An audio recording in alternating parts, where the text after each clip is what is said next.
Hey guys, welcome to the study with Mayank. मैं हूं आपका मयांक। आज हम लोग टेस्ट 40 के अंतर्गत यूपीएससी प्रीलिम से संबंधित भारतीय राज्य व्यवस्था एवं शासन के प्रश्नों को देखेंगे। तो चलिए स्टार्ट करते हैं आज का वीडियो। देखते हैं मैं क्या क्या डिस्कस करना है यहाँ पर। आज का पहला प्रश्न है, भारत की नागरिकता से संबंधित प्रावधानों के संदर्भ में निम्नलिखित कथनों पर विचार कीजिए। पूछा गया है कौन सा कथन सही है। भारत का संविधान संघ एवं राज्यों को नागरिकता प्रदान करने से संबंधित मामलों के लिए विधि निर्मित करने का अधिकार प्रदान करता है। भारतीय संविधान के अनुसार एक व्यक्ति जिसने विभाजन के दौरान भारत से पाकिस्तान में प्रव्रजन किया था और प्रवचन के पश्चात पुनः भारत लौट आया हो तो वह भारत का नागरिक नहीं बन सकता है। देखिए, संविधान के भाग 2 में अनुच्छेद 5 से लेकर 11 तक नागरिकता से संबंधित प्रावधान उपबंधित हैं। नागरिकता जो है संघ सूची का विषय है। तो यहाँ पर बताया गया है कि भारत का संविधान संघ और राज्यों को यह अधिकार प्रदान करता है कि वो नागरिकता से संबंधित मामलों के लिए विधि निर्मित करें, जो कि गलत है। यहाँ पर केवल संसद को यानी केवल संसद को नागरिकता से संबंधित मामलों की व्यवस्था हेतु विधि निर्मित करने से संबंधित अधिकार प्रदान किया गया है, न कि राज्यों को। तो यहाँ पर आपका पहला वाला कथन गलत हो जाएगा। देखिए, सेकंड वाला कथन भी यहाँ पर सही नहीं है। कोई व्यक्ति जो 1 मार्च 1947 यानी 1947 यानी कोई व्यक्ति जिसने 1 मार्च 1947 के पश्चात भारत के राज्य क्षेत्र से ऐसे राज्य क्षेत्र को जो इस समय पाकिस्तान के अंतर्गत है प्रव्रजन किया है, लेकिन प्रव्रजन करने के पश्चात भारत के राज्य क्षेत्र को ऐसी अनुज्ञा के अधीन लौट आया है जो पुनर्वास के लिए स्थायी रूप से लौटने के लिए किसी विधि के प्राधिकार द्वारा या उसके अधीन दी गई है, तो ये भारत का नागरिक बन सकता है। यहाँ पे लिखा हुआ भारत का नागरिक नहीं बन सकता है। तो यहाँ पर आपका सेकंड वाला कथन जो है ये भी गलत हो जाएगा। यहाँ पर आपका 1 और 2 दोनों ही कथन सही नहीं है। तो आपका आंसर है यहाँ पर पहले का डी, ना तो 1 सही है और ना ही दूसरा। दूसरा प्रश्न है आपका, निम्नलिखित में से कौन सा कार्य संविधान सभा के द्वारा किया गया था या किए गए थे। इसने संयुक्त राष्ट्र में भारत की सदस्यता की अभिपुष्टि की। इसने डॉक्टर राजेंद्र प्रसाद को भारत के प्रथम राष्ट्रपति के रूप में निर्वाचित किया। इसने प्रिवी पर्स को समाप्त कर दिया। देखिए, आपका पहला वाला कथन सही नहीं है। भारत ने ब्रिटिश काल में ही 26 जून 1945 में संयुक्त राष्ट्र की सदस्यता की अभिपुष्टि कर ली है। तो यहाँ पर आपका पहला वाला कथन गलत हो जाएगा। डॉक्टर राजेंद्र प्रसाद 24 जनवरी 1950 को भारत के पहले राष्ट्रपति के रूप में ये निर्वाचित हुए हैं। तो यहाँ पर आपका सेकंड वाला कथन आपका सही है।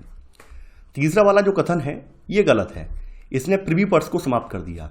देखिए, प्रिवी पर्स जो था ये 26 में संविधान संशोधन के द्वारा 1971 में इसको समाप्त किया गया। और प्रिवी पर्स था क्या ये भी जान लीजिए। आपको पता होगा जब हमारा देश 1947 में आज़ाद हुआ तो उस समय 572 छोटी और बड़ी रियासतें थीं, जिनके विलय की जिम्मेदारी सरदार वल्लभ भाई पटेल पर थी। कैसे भी करके इनको भारत में या भारतीय संघ में इनको मिलाना है। तो यहाँ पर कुछ रियासतें तो अपनी आसानी से मान गई, अपनी सत्ता को त्यागने के लिए आसानी से राजी हो गई। कुछ रियासतों ने कंडीशन भी थोपी कि भाई हमारी जो रियासत चली जाएगी, रजवाड़े चले जाएंगे, फिर हम क्या खाएंगे, भाई हमारे पास तो कोई सोर्स ऑफ इनकम नहीं रह जाएगा। तो उस आधार पर उनको कुछ विशेषाधिकार और कुछ धन का लालच दिया गया। तो प्रिवी पर्स यही था कि उनको कुछ सालाना धनराशि प्रदान की जाती थी, जिसको 26वें संविधान संशोधन के द्वारा 1971 में समाप्त कर दिया गया। तो यहाँ पर आपका तीसरा वाला कथन जो है ये गलत है, क्योंकि यहाँ पे लिखा हुआ इसने प्रिवी पर्स को समाप्त कर दिया। ये प्रिवी पर्स आपका जो है 26वें संविधान संशोधन के द्वारा 1971 में समाप्त हुआ है। तो यहाँ पर आपका केवल सेकंड वाला कथन सही है। तो आपका सही आंसर है सेकंड का बी, केवल 2। तीसरा प्रश्न है आपका, प्रतिनिधिक लोकतंत्र के संदर्भ में निम्नलिखित कथनों पर विचार कीजिए। पूछा गया है कौन सा कथन सही है। एक प्रतिनिधिक लोकतंत्र में नागरिक निर्वाचित पदाधिकारियों के बिना सार्वजनिक निर्णय निर्माण की प्रक्रिया में भाग ले सकते हैं। जनमत संग्रह प्रतिनिधिक लोकतंत्र का एक उपकरण है।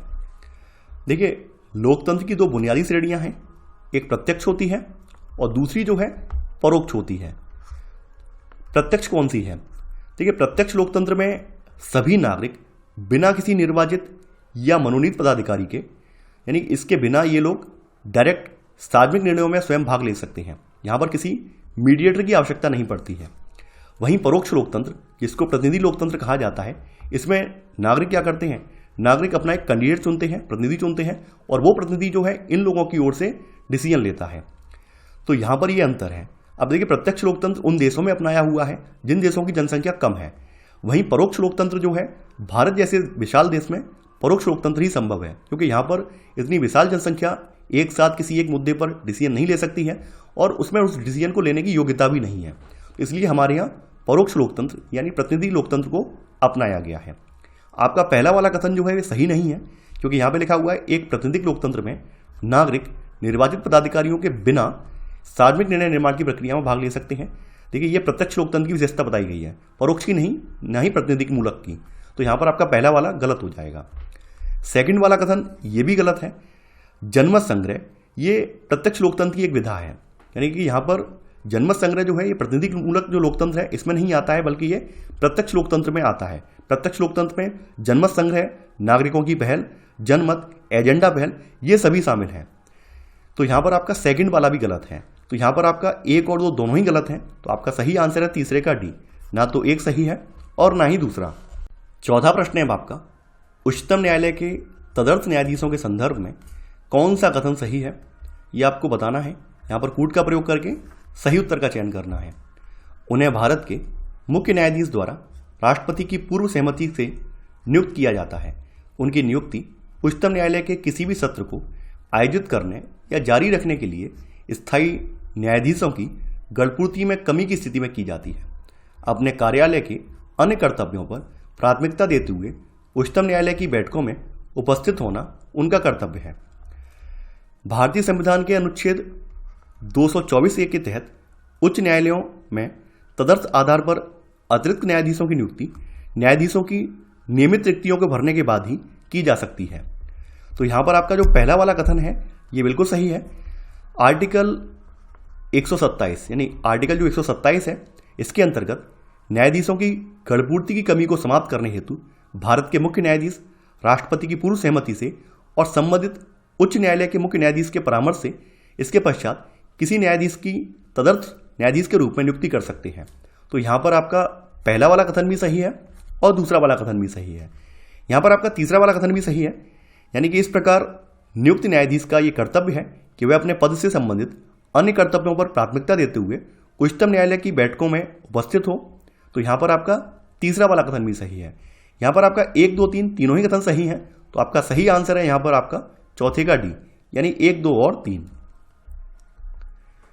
पांचवा प्रश्न है आपका, राष्ट्रीय विधिक सेवा प्राधिकरण नालसा के संदर्भ में निम्नलिखित कथनों पर विचार कीजिए। पूछा गया है कौन सा कथन सही है। पहला है, इसका गठन विधिक सेवा प्राधिकरण अधिनियम 1987 के अंतर्गत समाज के दुर्बल वर्गों को निःशुल्क विधिक सेवाएं प्रदान करने हेतु किया गया था। भारत के मुख्य न्यायाधीश नालसा का मुख्य संरक्षक होता है। नालसा विधिक सहायता कार्यक्रमों के कार्यान्वयन हेतु गैर सरकारी संगठनों को वित्त प्रदान करता है। देखिए, आपका पहला वाला कथन यहाँ पर बिल्कुल सही है। नालसा यानी राष्ट्रीय विधिक सेवा प्राधिकरण, इसका गठन विधिक सेवा प्राधिकरण अधिनियम 1987 के तहत समाज के दुर्बल वर्गों को निःशुल्क विधिक सहायता प्रदान करने और विवादों के सौहार्दपूर्ण समाधान के लिए लोक अदालतों का आयोजन करने हेतु किया गया है। सेकंड वाला कथन आपका ये बिल्कुल सही है। भारत के मुख्य न्यायाधीश इसके मुख्य संरक्षक हैं। तो यहाँ पर आपका सेकंड वाला भी सही है। यहाँ पर आपका तीसरा वाला कथन यहाँ पर बिल्कुल सही है। नालसा विधिक सहायता कार्यक्रमों के कार्यान्वयन हेतु गैर सरकारी संगठनों को ये वित्त भी प्रदान करता है। तो यहाँ पर आपका तीसरा वाला कथन भी सही है। यहाँ पर आपके तीनों ही कथन सही हैं। तो यहाँ पर आपका सही आंसर है पांचवें का सी, 1, 2 और 3। छठवां प्रश्न है आपका, उच्च न्यायालय की शक्तियों एवं क्षेत्राधिकारों के संदर्भ में निम्नलिखित कथनों पर विचार कीजिए। पूछा गया है कौन सा कथन सही है। उच्च न्यायालयों के पास संसद द्वारा अधिनियमित विधियों की संवैधानिक वैधता पर निर्णय लेने की शक्ति है। संसद के सदस्यों के निर्वाचन से संबंधित विवादों पर उच्च न्यायालयों को प्रारंभिक क्षेत्राधिकार प्राप्त है। 42वें संविधान संशोधन अधिनियम 1976 के जरिए उच्च न्यायालयों की न्यायिक पुनरावलोकन की शक्ति को संकुचित कर दिया गया था और उस समय उच्च न्यायालयों को किसी भी केंद्रीय वित्त की संवैधानिक वैधता पर विचार करने से वर्जित कर दिया गया था। लेकिन पुनः बाद में 43वां संविधान संशोधन अधिनियम, 43वां जो संविधान संशोधन हुआ है 1977 में, तो इसने फिर से उच्च न्यायालयों की जो पूर्व शक्ति है उसको बहाल कर दिया है। यानी उच्च न्यायालयों के पास संसद द्वारा अधिनियमित विधियों की संवैधानिक वैधता पर निर्णय लेने की शक्ति है। तो यहां पर आपका पहला वाला कथन बिल्कुल सही है। सेकंड वाला कथन यहां पर बिल्कुल सही है। संसद के सदस्यों के निर्वाचन से संबंधित विवादों पर उच्च न्यायालयों को प्रारंभिक क्षेत्राधिकार प्राप्त है। इसका मतलब यह है कि उच्च न्यायालयों को विवादों की प्रथम दृष्टया सुनवाई न कि अपील के माध्यम से करने का अधिकार है, बल्कि डायरेक्टली करने का अधिकार है। तो यहां पर आपका सेकंड वाला कथन भी यहां पर सही है। यहां पर आपका 1 और 2 दोनों ही कथन सही है। तो यहां पर आपका सही आंसर है छठवें का सी, यानी 1 और 2 दोनों। 7वां प्रश्न है आपका, भारतीय संविधान के अनुच्छेद 20 के संदर्भ में दोहरे दंड से संरक्षण के संदर्भ में निम्नलिखित कथनों पर विचार कीजिए। पूछा गया है कौन सा कथन सही है। किसी व्यक्ति को एक ही अपराध के लिए एक बार से अधिक अभियोजित और दंडित नहीं किया जा सकता है। यह सुरक्षा न्यायिक और प्रशासनिक प्राधिकारियों के समक्ष कार्यवाहियों में उपलब्ध है। भारतीय संविधान के अनुच्छेद 20 के उपअनुच्छेद 2 के तहत किसी व्यक्ति को एक ही अपराध के लिए एक बार से अधिक अभियोजित और दंडित नहीं किया जाएगा। तो यहां पर आपका पहला वाला कथन बिल्कुल सही है। सेकंड वाला जो कथन है ये आपका गलत है। दोहरे दंड के विरुद्ध संरक्षण केवल किसी न्यायालय या न्यायिक अधिकरण के समक्ष कार्यवाही में ही उपलब्ध है। यानी कहने का मतलब यह है कि यह संरक्षण विभागीय या प्रशासनिक अधिकारियों के समक्ष कार्यवाही में उपलब्ध नहीं होता है। तो यहां पर आपका केवल पहला वाला कथन सही है। तो आपका सही आंसर है 7 का ए, केवल 1। 8वां प्रश्न है आपका, संविधान सभा के संदर्भ में भारतीय स्वतंत्रता अधिनियम 1947 के द्वारा निम्नलिखित परिवर्तनों में से कौन सा या कौन से प्रस्तुत किया गया था या किए गए थे। आपको बताना है यहां पर कौन सा सही है। इसने विधानसभा को भारत के संबंध में ब्रिटिश संसद द्वारा बनाए गए किसी भी कानून को निरस्त करने का अधिकार दे दिया। इसने विधानसभा को विधायी शक्तियां प्रदान की। देखिए, विधानसभा को पूर्ण रूप से संप्रभु निकाय बना दिया गया, जो अपनी इच्छा अनुसार किसी भी संविधान का निर्माण कर सकती थी।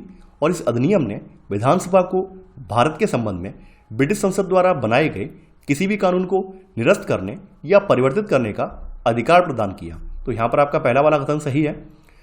विधानसभा एक विधायी निकाय के रूप में स्थापित हो गई, यानी विधानसभा को 2 अलग अलग कार्य सौंपे गए। एक यहां पर स्वतंत्र भारत के लिए संविधान का निर्माण करना था और देश के लिए सामान्य विधियों को भी अधिनियमित करना था। तो यहां पर आपका सेकंड वाला भी कथन सही है, यानी इसने विधानसभा को विधायी शक्तियां प्रदान की। यहां पर आपका 1 और 2 दोनों ही कथन सही हैं। तो आपका सही आंसर है 8वें का सी, यानी 1 और 2 दोनों। 9वां प्रश्न है आपका, जिला न्यायाधीश के संदर्भ में निम्नलिखित कथनों पर विचार कीजिए। पूछा गया है कौन सा कथन सही है। उसके पास दीवानी एवं फौजदारी दोनों मामलों में मूल और अपीली क्षेत्राधिकार होता है। उसके पास आजीवन कारावास और मृत्युदंड सहित कोई भी दंड देने की शक्ति होती है। देखिए, जिला न्यायाधीश जिले का सर्वोच्च न्यायिक अधिकारी होता है। उसके पास दीवानी और फौजदारी दोनों मामलों में मूल और अपीली क्षेत्राधिकार होता है। तो यहां पर आपका पहला वाला कथन बिल्कुल सही है। यहां पर आपका सेकंड वाला कथन भी सही है, यानी जिला न्यायाधीश सत्र न्यायाधीश भी होता है। जब वह दीवानी मामलों की सुनवाई करता है तब उसे जिला न्यायाधीश कहा जाता है, और जब वह फौजदारी मामलों की सुनवाई करता है तब उसे सत्र न्यायाधीश कहा जाता है। और सत्र न्यायाधीश के पास आजीवन कारावास और मृत्युदंड सहित कोई भी दंड देने की शक्ति होती है। तो यहां पर आपका सेकंड वाला कथन भी सही है। यहां पर आपका 1 और 2 दोनों ही कथन सही हैं। तो आपका सही आंसर है 9वें का सी, 1 और 2 दोनों। 10वां प्रश्न है आपका, धर्म को राज्य से अलग करना क्यों महत्वपूर्ण है। कूट का प्रयोग करके आपको सही उत्तर का चयन करना है। किसी भी प्रकार की धार्मिक हिंसा से लोगों की सुरक्षा करने के लिए, धर्मांतरण की स्वतंत्रता प्रदान करने के लिए, किसी देश की लोकतांत्रिक कार्यप्रणाली को सक्षम बनाने के लिए। देखिए, भारत ने धर्म और राज्य की शक्तियों को एक दूसरे से अलग रखने की रणनीति अपनाई है, और धर्म को राज्य से अलग रखने की ये अवधारणा जो है, इसे धर्मनिरपेक्षता कहा जाता है। भारतीय संविधान सभी को अपने धार्मिक विश्वासों और तौर तरीकों को अपनाने की पूरी स्वतंत्रता देता है। यहां पर आपका पहला वाला ऑप्शन बिल्कुल सही है, किसी भी प्रकार की धार्मिक हिंसा से लोगों की सुरक्षा करने के लिए। ये बहुत इंपॉर्टेंट है। आपके सामने एग्जाम्पल है श्रीलंका का। श्रीलंका में 2 समूह हैं, एक सिंहली है और दूसरा तमिल समूह है। सिंहली जो है बहुसंख्यक है और तमिल जो है अल्पसंख्यक है। तो आपने देखा होगा 1970-80 में वहां पर इसी बात की जंग चली, इसी बात का गृह युद्ध चला कि वहां पर सिंहली लोग जो थे वो सत्ता में थे, और मोस्टली जो कानून बनाते थे वो सिंहलियों के फेवर में होता था, और तमिल लोगों को कहीं ना कहीं हाशिए पर धकेल दिया जाता था। तो वहां पर एक लंबे समय तक गृह युद्ध चला, और उसके बाद आप देखते होंगे किस तरह से देश को हानि उठानी पड़ी है। तो कहीं ना कहीं जो धर्मनिरपेक्ष राज्य को अपनाने की अवधारणा है वो यही है कि बहुसंख्यक लोग अल्पसंख्यकों पर हावी ना हो जाएं, तो किसी भी प्रकार की धार्मिक हिंसा से लोगों की सुरक्षा करने के लिए। इसके अलावा धर्मांतर की स्वतंत्रता करने के लिए, यानी कि जो लोग चाह रहे हैं, जो भी धर्म लोग अपनाना चाह रहे हैं वो उसे अपना सकें। जरूरी नहीं है कि हिंदू है तो वो हिंदू ही रहे, वो किसी भी धर्म में जा सकता है। मुस्लिम है तो मुस्लिम भी अपना धर्म छोड़कर हिंदू धर्म अपना सकता है, क्रिश्चियन अपना सकता है, कोई भी अपना सकता है। तो धर्मांतरण की स्वतंत्रता प्रदान करने के लिए, यानी आप स्वतंत्र हैं, आप किसी भी धर्म में जाने के लिए, किसी भी धर्म को अपनाने के लिए स्वतंत्र हैं, आपके ऊपर किसी प्रकार का कोई बाध्यकारी बल आरोपित नहीं है। और इसी बात को ध्यान में रखते हुए हमारे संविधान में हमारे जो मौलिक अधिकार दिए हुए हैं, तो 25 से लेकर 28 तक धार्मिक स्वतंत्रता के मौलिक अधिकार यहाँ पर निहित किए गए हैं, ताकि लोगों की जो धार्मिक उपासना है, धार्मिक आस्था है या धार्मिक विश्वास की जो भी भावना है उस पर कोई अंकुश न लग पाए। किसी देश की लोकतांत्रिक कार्यप्रणाली को सक्षम बनाने के लिए, देखिए लोकतंत्र का आधार क्या होता है? लोकतंत्र का आधार वहाँ के नागरिक होते हैं, वहाँ की जनता होती है। तो लोकतंत्र में ज़्यादा से ज़्यादा लोग जब इन्वॉल्व होंगे तो लोकतंत्र और मजबूत होगा, सक्षम बनेगा। और वहीं किसी एक धर्म विशेष के लोग वहाँ पर इन्वॉल्व हो जाएंगे तो क्या होगा? लोकतंत्र में तानाशाही आ जाएगी, लोकतंत्र लोकतांत्रिक तरीके से नहीं चल पाएगा। और जब तक विविधता बनी रहेगी तो लोकतंत्र क्या है? लोकतंत्र कह सकते हैं सक्षम बन पाएगा। और भारत की तो पहचान ही यही है, विविधता में एकता। तो भारत जैसे देश में लोकतंत्र को सक्षम बनाने के लिए धर्मनिरपेक्षता भारत के लिए बहुत अनिवार्य है। तो यहाँ पर आपका तीसरा वाला भी सही है, किसी देश की लोकतांत्रिक कार्यप्रणाली को सक्षम बनाने के लिए। यहाँ पर आपका 1, 2 और 3 तीनों ही सही हैं, तो आपका सही आंसर है 10 का डी, यानी 1, 2 और 3। 11वां प्रश्न है आपका, भारत के संविधान के संदर्भ में व्यक्ति की गरिमा पद का स्पष्ट रूप से उल्लेख किया गया है? प्रस्तावना में, राज्य की नीति के निश्चित तत्व में, मूल कर्तव्य में, मूल अधिकार में। देखिए भारतीय संविधान की प्रस्तावना में व्यक्ति की गरिमा का स्पष्ट रूप से उल्लेख किया गया है, तो यहां पर आपका सही आंसर है 11 का ए वाला। 12वां प्रश्न है आपका, भारतीय संविधान में मूल अधिकारों और राज्य की नीति के निश्चित तत्वों डीपीएसपी के संदर्भ में निम्नलिखित कथनों पर विचार कीजिए। पूछा गया है कौन सा कथन सही है? दोनों राज्य के कार्यों पर प्रतिबंध आरोपित करते हैं। जहां मूल अधिकारों का उद्देश्य राजनीतिक लोकतंत्र स्थापित करना है, वहीं डीपीएसपी का उद्देश्य सामाजिक और आर्थिक लोकतंत्र की स्थापना करना है। देखिए यहां पर आपका पहला वाला कथन सही नहीं है। यहां पे लिखा हुआ दोनों राज्य के कार्यों पर प्रतिबंध आरोपित करते हैं। यद्यपि मूल अधिकार नकारात्मक उपबंध है, क्योंकि ये राज्य को कुछ मामलों में कार्य करने से प्रतिबंधित करते हैं, और राज्य के नीति जैसे तत्व सकारात्मक उपबंध है, ये राज्य को कुछ मामलों में इनकी आवश्यकता भी होती है। तो यहाँ पर आपका पहला वाला कथन जो है ये गलत हो जाएगा, यानी कि जो आपके मूल अधिकार हैं वो नकारात्मक प्रवृत्ति के होते हैं, और वहीं आपके जो डीपीएसपी हैं वो राज्य के मामले में सकारात्मक प्रवृत्ति के हैं। क्योंकि रीजन बताया गया, रीजन ये है क्योंकि जो आपके मूल अधिकार हैं वो राज्य को कुछ मामलों में कार्य करने से प्रतिबंधित करते हैं, वहीं डीपीएसपी क्या करते हैं? डीपीएसपी उनकी मदद करते हैं। ये डीपीएसपी में और मूल अधिकारों में अंतर है। सेकंड वाला जो कथन है आपका ये बिल्कुल सही है। डीपीएसपी का उद्देश्य देश में सामाजिक और आर्थिक लोकतंत्र की स्थापना करना है, जबकि मूल अधिकारों का उद्देश्य देश में लोकतांत्रिक राजनीतिक व्यवस्था स्थापित करना है। तो यहाँ पर आपका सेकंड वाला कथन सही है। यहाँ पर आपका सेकंड वाला कथन सही है, तो आपका सही आंसर है 12 का बी, केवल सेकंड। 13वां प्रश्न है आपका, उच्चतम न्यायालय की शक्तियों के संदर्भ में निम्नलिखित कथनों पर विचार कीजिए। पूछा गया है कौन सा कथन यहाँ पर सही नहीं है?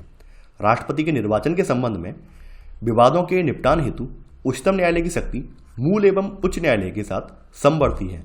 संघ लोक सेवा आयोग के सदस्यों के आचरण की जांच के संबंध में उच्चतम न्यायालय द्वारा दिया गया परामर्श राष्ट्रपति पर बाध्यकारी है। संघ सूची के मामलों के संबंध में उच्चतम न्यायालय की शक्तियों को राष्ट्रपति द्वारा विस्तारित किया जा सकता है। देखिए आपका पहला वाला कथन जो है ये सही नहीं है। राष्ट्रपति और उपराष्ट्रपति के निर्वाचन के संबंध में किसी भी प्रकार के विवाद का निपटारा उच्चतम न्यायालय द्वारा किया जाता है, और इस संदर्भ में उच्चतम न्यायालय मूल विशेष एवं अंतिम व्यवस्थापक है। तो ये उच्च न्यायालय के द्वारा नहीं किया जाता है, बल्कि सुप्रीम कोर्ट यानी उच्चतम न्यायालय के द्वारा किया जाता है। उच्च न्यायालय इसमें इन्वॉल्व नहीं है। सेकंड वाला जो कथन है आपका ये कथन बिल्कुल सही है, यानी संघ लोक सेवा आयोग के सदस्यों के आचरण की जांच के लिए उच्चतम न्यायालय द्वारा किया गया परामर्श राष्ट्रपति पर बाध्यकारी होता है। तो यहां पर आपका सेकंड वाला कथन जो है ये बिल्कुल सही है। थर्ड वाला जो कथन है ये आपका सही नहीं है। देखिए संघ सूची के मामलों के संबंध में उच्चतम न्यायालय के न्याय क्षेत्र एवं शक्तियों को संसद द्वारा विस्तारित किया जा सकता है, न कि राष्ट्रपति के द्वारा। तो यहां पर आपका तीसरा वाला कथन गलत हो जाएगा। यहाँ पर आपका केवल 1 और 3 कथन गलत है, तो आपका सही आंसर है 13 का सी। केवल 1 और 3 सही नहीं है। 14वां प्रश्न है आपका, उच्च न्यायालय के न्यायाधीशों की नियुक्ति प्रक्रिया के संदर्भ में निम्नलिखित कथनों पर विचार कीजिए। पूछा गया है कौन सा कथन यहाँ पर सही है। पहला है, उच्च न्यायालय के मुख्य न्यायाधीश की नियुक्ति राज्य के बाहर के न्यायाधीशों में से की जाती है। न्यायाधीशों की नियुक्ति में उच्च न्यायालय के न्यायाधीशों या राज्य सरकार की कोई भूमिका नहीं होती है। देखिए यहाँ पर आपका पहला वाला कथन बिल्कुल सही है। न्यायाधीशों की नियुक्ति प्रक्रिया ज्ञापन यानी इसको memorandum of procedure on the appointment of जजेस, ये मुख्य न्यायाधीश के राज्य से बाहर होने की वकालत करता है। तो यहाँ पर आपका पहला वाला कथन सही है। यहाँ पर आपका सेकंड वाला कथन भी सही है। न्यायाधीशों की नियुक्ति में उच्च न्यायालय के न्यायाधीशों या राज्य सरकार की कोई भूमिका यहाँ पर नहीं होती है। तो यहाँ पर आपका 1 और 2 दोनों ही कथन सही हैं। तो आपका सही आंसर है 14 का सी, यानी 1 और 2 दोनों। 15वां प्रश्न है आपका, मूल कर्तव्यों के संदर्भ में निम्नलिखित कथनों पर विचार कीजिए। पूछा गया है कौन सा कथन यहाँ पर सही है। पहला है, मूल कर्तव्य प्रकृति में गैर सांविधिक है। भारतीय संविधान में समावेशन के पश्चात मूल कर्तव्यों को केवल एक बार संशोधित किया गया है। भारतीय संविधान में मूल कर्तव्यों की अवधारणा आयरिश संविधान से ली गई है। देखिए आप लोग जानते होंगे भारतीय संविधान में जो मूल कर्तव्य हैं वो 42वें संविधान संशोधन अधिनियम 1976 के माध्यम से सरदार स्वर्ण सिंह समिति की सिफारिश के आधार पर इनको ऐड किया गया और इन्हें संविधान के भाग 4A के अंतर्गत समाविष्ट किया गया है, यानी भाग 4A के अंतर्गत इनको रखा गया है।